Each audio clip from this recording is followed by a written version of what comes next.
if you've been reading Reader Come Home, The Reading Brain in a Digital World by Marianne Wolf, then you might think twice about using e-texts to prepare for this institute or just to work with your students.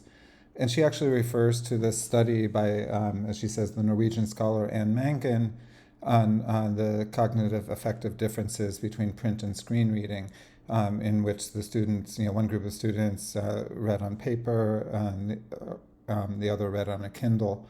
And one of the findings was that students who read the actual book, this Jenny Mon Amour, had a better memory for the narrative sequence than students who read in the Kindle. And that makes sense. I think it's something we're probably all aware of, that, and it makes this point on the next page, that when you're reading in a codex, a book where you actually turn the pages, you have a spatial sense of what happens where that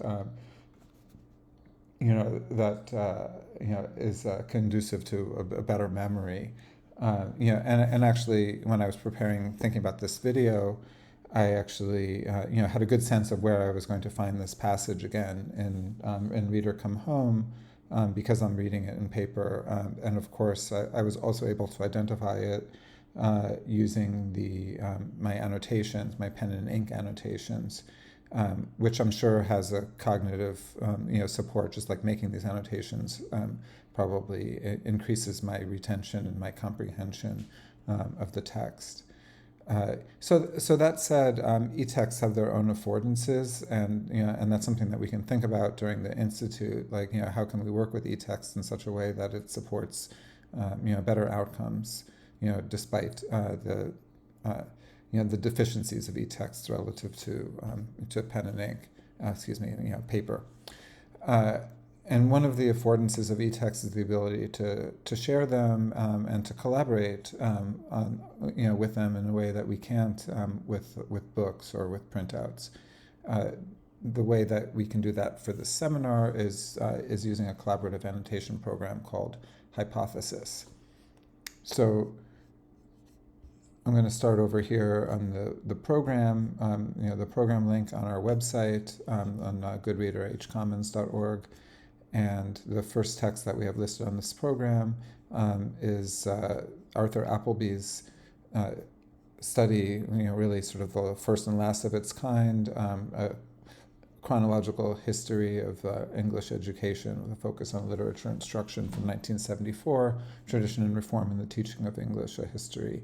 And we shared with you Chapter 6, Narrowed Goals, which is primarily on the 1940s and 50s.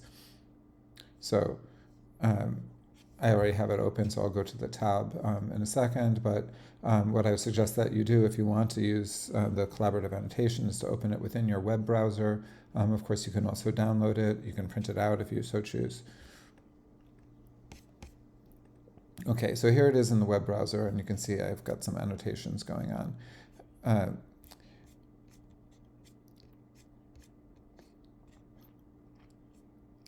The way I make the annotations is to launch Hypothesis using this bookmarklet that I've installed in Firefox, and the Hypothesis page will show you how to do that. I'll be sharing those links. And here's the Hypothesis website, and you can see I've logged in by my username and selected the group that we share together, which is the Good Reader group. These are all usernames of participants from 2021 from our summer seminar. So I hope we're going to be adding a whole new set, some 30 odd or more new members to our Good Reader group. And so most of these annotations, to be honest, are mine, but we have annotations from some of the other participants, and some of the texts that that we're using again from the 2021 seminar. Mostly we have new texts, and we'll have a fresh set of annotations. Okay, so again, I'll be sharing the links to the Hypothesis webpage, which will give you an introductory video and instructions for installation and so on. It's a free, free open source software platform. Okay, so back in the Appleby text, and I've launched the Hypothesis using the bookmarklet, and I've gone to the Good Reader group, and you can see some of the annotations that I've made already. I make these annotations simply by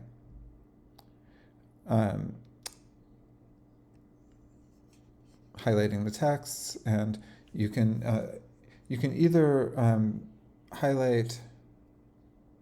You see what I just did? This much of this occurred.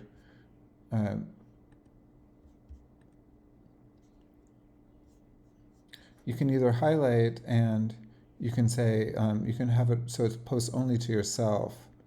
So whatever notes you want to make on it. This is just a fake annotation.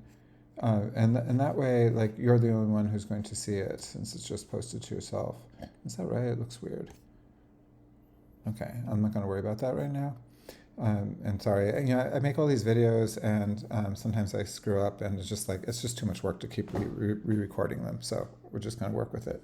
Okay, but I did, I highlighted experience and exploration, and just noted that those are keywords that build on, especially John Dewey, but also Louise Rosenblatt, who was so heavily influenced by Dewey, and the title of her book is Literature as Exploration. So you can see how exploration emerged as a keyword, as a kind of a Deweyan keyword out of the 1930s. That's the previous chapter of Appleby, but this chapter is like building on it, and it's useful for us as a point of reference. That's the annotation. I'm going to delete that one because it's useless.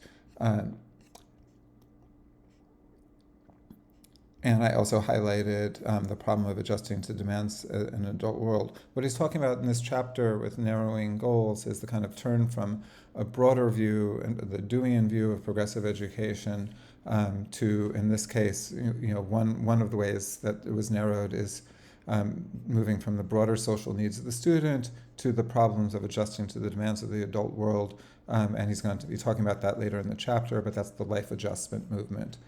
In which literature was very much, its use was really prescriptive and not interested in what Rosenblatt refers to as the aesthetic experience. And similarly, this emphasis on skill development, another sense of the narrowed goals, it was a wartime emphasis. The Army means skill in reading, writing, speaking, and listening, and so English was put to that service. And for me, that reminded me of current conceptions of skill development in the Common Core state standards. So I linked to it, and that's the kind of thing that we can do in Hypothesis, is to embed hyperlinks, and actually you can also embed images and do all kinds of formatting things. So it's useful as a way of being in a text together. And that's about the extent of this video. So I'm really interested in sharing the texts with all of the participants and faculty for the institute using Hypothesis. Thank you.